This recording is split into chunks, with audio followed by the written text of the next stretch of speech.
Bonjour, excusez-moi. Est-ce que vous êtes un couple? Oui. Est-ce que vous pourriez me raconter l'histoire de votre rencontre? On est filmé là, ouais. Vous êtes filmé, ouais. L'histoire de notre rencontre. On s'est rencontrés au Vietnam. Moi j'étais en road trip, elle était en vacances avec sa meilleure amie. On se croise dans un bar via une connaissance. Enfin bref. Mon meilleur pote, il se retrouve à grave parler avec sa meilleure pote et du coup, bah. On a pris ce qui reste.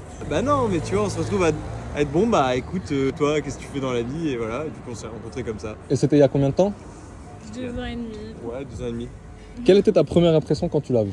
Il avait l'air très gentil et surtout, moi, c'est plus sa bienveillance qui m'a marqué par rapport à d'autres garçons qu'on peut rencontrer. Et quelle était ta première impression quand tu l'as vu? J'ai été un peu intrigué par le fait qu'elle ait pas mal de caractère. Les premiers mots qu'on échangeait, etc., c'était un peu de la fausse embrouille, un peu de taquinerie. Je me suis dit, c'est pas une timide, tu vois. Elle a du caractère et tout, sa vanne et tout, j'aime bien. Eh bien, au bout de 2 ans de vie commune, quel est le secret, je dirais, pour que ça dure?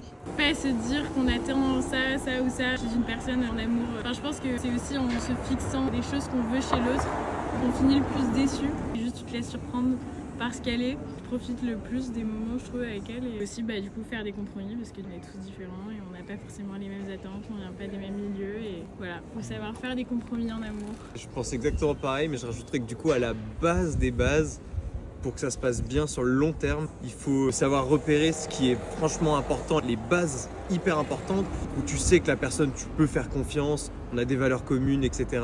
On est une équipe, après il se passe plein de merde, on s'embrouille, on fait plein de trucs, mais on peut compter l'un sur l'autre, tu vois. Ça, c'est des trucs que tu peux ressentir, je pense, tu vois. Eh bien, dernière question, quels sont vos prénoms? Moi, c'est Carla. Et moi, c'est Guillaume.